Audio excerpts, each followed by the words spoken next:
बच्चों, आज हम छठ पूजा के बारे में जानेंगे। छठ पूजा भारत के कई राज्यों में मनाया जाने वाला एक प्रसिद्ध त्योहार है, जो कार्तिक शुक्ला षष्ठी के दिन मनाया जाता है।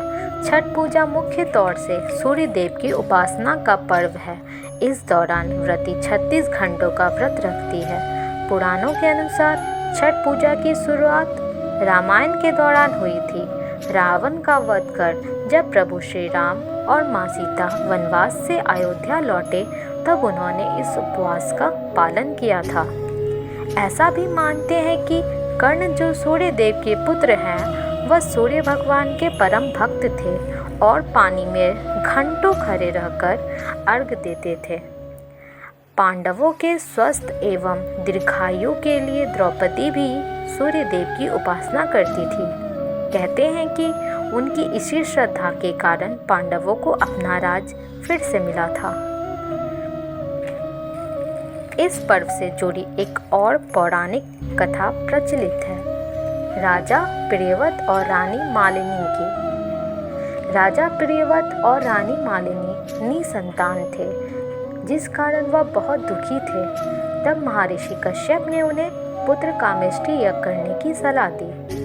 जब उन्होंने यह यज्ञ किया, तब महर्षि कश्यप ने यज्ञ के प्रसाद के रूप में रानी मालिनी को खीर खाने को दिया।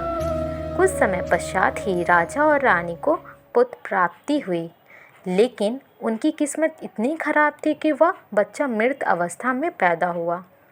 राजा जब अपने पुत्र का मृतदेह लेकर शमशान गए और उन्होंने अपने प्राणों की भी आहुति देनी चाही, तभी उनके सामने देवी सेना यानी कि छठ देवी वहाँ प्रकट हुई, जिन्हें षष्ठी के नाम से भी जाना जाता है। उन्होंने राजा को बताया कि अगर कोई सच्चे मन से विधि व्रत उनकी पूजा करे, तब उनकी मन की इच्छा पूरी होगी। देवी ने राजा को उनकी पूजा करने की सलाह दी। इस बात को सुनकर राजा ने देवी षष्ठी की सच्चे मन से पूजा की और व्रत कर उन्हें प्रसन्न किया। राजा से प्रसन्न होकर देवी ने उन्हें पुत्र प्राप्ति का वरदान दिया।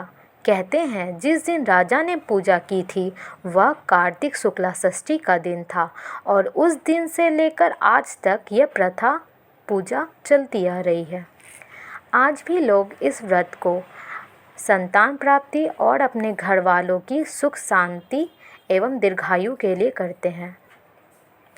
छठ पूजा के 4 महत्वपूर्ण दिन होते हैं, जैसे नहाय खाए। छठ पूजा का पहला दिन होता है नहाय खाए। इस दिन सबसे पहले घर की सफाई, उसे पवित्र किया जाता है, जिसके बाद व्रती स्नान कर अपने आप को पवित्र करती है। स्नान करने के पश्चात वह शुद्ध और सात्विक भोजन कर व्रत की शुरुआत करती है। इस दिन चना दाल, लौकी की सब्जी खाई जाती है। पकाए हुए खाने की सबसे पहले व्रती ही खाती है और उसके बाद घर के बाकी अन्य सदस्य खाते हैं।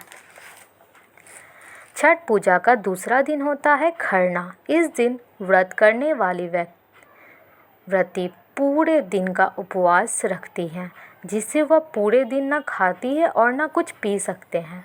शाम के समय गुड़ वाली खीर प्रसाद के तौर पर बनाई जाती है, जिसे रसिया और खीर भी कहते हैं, और जिसे पूजा करने के बाद व्रती खाती हैं। उसी रात छठी माँ के लिए चाशनी, घी और गेहूं के आटे से बने ठेकुआ प्रसाद के तौर पर बनाते हैं। संध्या अर्घ्य, यह तीसरा दिन छठ पूजा का मुख्य दिन है। इस पूरे दिन व्रती निर्जल व्रत रखती है। फिर शाम में वह नदी या तालाब के यहाँ इकट्ठा होकर डूबते सूर्य को अर्घ्य देते हैं। जब व्रती घाट के तरफ अर्घ्य देने को जा रही होती है, तभी घर का कोई सदस्य बांस से बनी टोकरी लेकर आगे चल रहा होता है, जिसे बहंगी कहते हैं। बहंगी में फल, प्रसाद और पूजा की सामग्री रखी जाती है। उषा अर्घ्य, छठ पूजा के चौथे दिन उगते सूर्य की पूजा करते हैं। व्रती एवं अन्य घर के लोग एक बार फिर से नदी के किनारे इकट्ठा होते हैं और छठी मैया की गीत गा कर के उन्हें प्रसन्न करते हैं, उनकी पूजा करते हैं। फिर अंत में व्रती प्रसाद एवं कच्चे दूध का शरबत से अपना व्रत तोड़ती है और इस तरह छठ पूजा की समाप्ति होती है।